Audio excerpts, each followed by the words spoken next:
Assalamualaikum warahmatullahi wabarakatuh.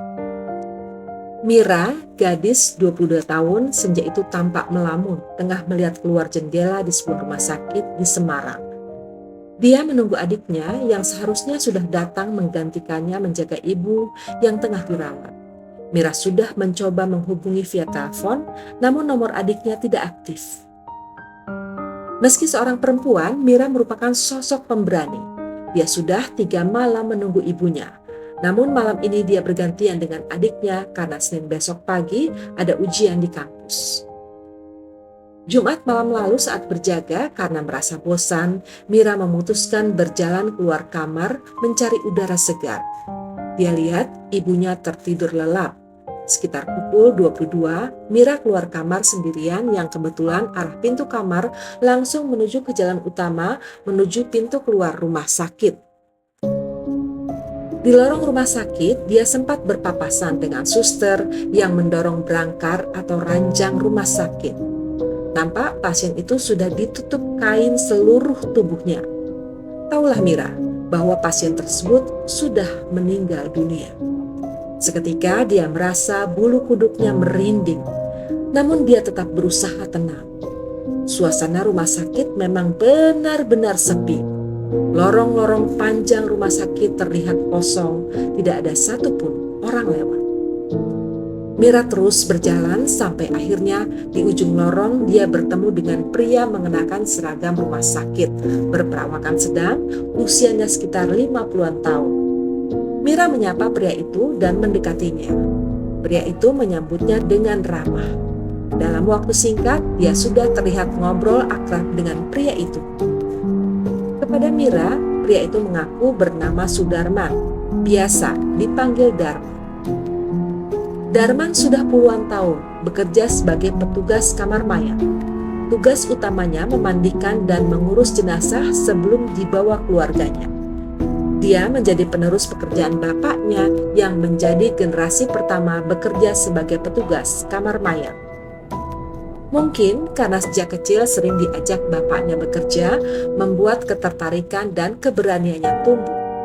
Namun Darman hanya sempat bekerja bersama bapaknya selama 5 tahun sebelum bapaknya meninggal karena sakit yang dideritanya. Sejak itu, Darman menggantikan posisi bapaknya sebagai petugas utama kamar mayat. Malam itu dia mendapat giliran piket. Sebab penanganan jenazah tidak bisa ditunda alias harus segera dikerjakan saat itu juga. Saya sudah puluhan tahun kerja seperti ini, jadi ya biasa saja. Mungkin orang lain menganggap serem karena tidak biasa, ujar Darman. Soal pengalaman atau kisah misteri yang dialaminya, Darman bercerita kepada Mira. Pria itu mengaku pernah didatangi 3 remaja perempuan cantik saat piket malam. Saat sedang istirahat, tiba-tiba 3 gadis itu datang. Salah satu gadis itu awalnya menanyakan siapa petugas kamar mayat yang malam itu berjaga. Darman pun menjawab dirinya sebagai petugas kamar mayat. Lalu kepada Darman, salah satu dari 3 gadis itu mengatakan 3 saudaranya akan datang ke rumah sakit malam itu. Salah satu dari gadis itu bilang, katanya sebentar lagi 3 saudaranya akan datang. Dia minta saya memandikannya sampai bersih dan mengurusnya dengan baik, tutur Darman kepada Mira. Darman mengiyakan permintaan itu karena itu memang sudah menjadi tugasnya. Bahkan salah satu gadis itu sempat memberikan amplop berisi uang yang jumlahnya banyak. Dan benar, tidak berapa lama kemudian terdengarlah suara sirene ambulan masuk rumah sakit. Darman pun bergegas menuju kamar mayat. 3 jenazah baru datang itu korban kecelakaan lalu lintas penumpang dalam satu mobil. Mobil yang mereka tumpangi ditabrak truk penuh muatan dari belakang hingga remuk tak berbentuk saking kerasnya benturan. Darman pun bersiap-siap mengurusnya.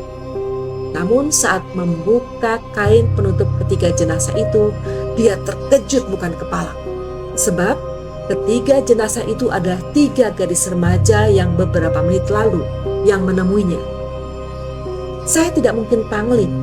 Wajahnya Pakaian yang dikenakan semuanya persis sama, ujar Darman menuturkan apa yang dilihatnya kepada Mira. Darman melanjutkan, setelah selesai memandikan dan membungkus dengan kafan ketiga jenazah itu, dia teringat uang dalam amplop yang diberikan oleh salah satu dari 3 gadis itu. Penasaran, Darman mencari jaketnya dan ternyata masih menemukan amplop itu. Saat dicek, isinya pun masih utuh, 20 juta rupiah. Jadi, uang yang diberikan benar-benar uang asli. Saat masih dibawa mobil ambulan ke rumah sakit, rupanya arwah ketiganya datang duluan menemuinya, meminta agar jasadnya dibersihkan dengan baik. Kata Darman mengakhiri ceritanya. Sejak pertemuan dengan Darman dan mendengar kisahnya, Mira yang sebenarnya bukan gadis penakut, jadi ciut juga nyalinya. Jika ada sirene ambulan masuk rumah sakit, cerita Darman langsung melintas di pikirannya dan jantungnya mulai berdegup tak beraturan. Tak lama Mira melamun, suara handphonenya berdering. Ternyata adiknya menelpon. "Mbak, ini aku sedang parkir mobil. Maaf agak telat, tadi ada urusan sebentar." Akhirnya Mira bernafas lega karena dia harus segera pulang dan bersiap untuk ujian esok pagi. Sekian kisah misteri kali ini. Sahabat yang budiman, jangan lupa like dan subscribe untuk mendukung kami agar tetap bersemangat berbagi kisah misteri lainnya. Wassalamualaikum warahmatullahi wabarakatuh.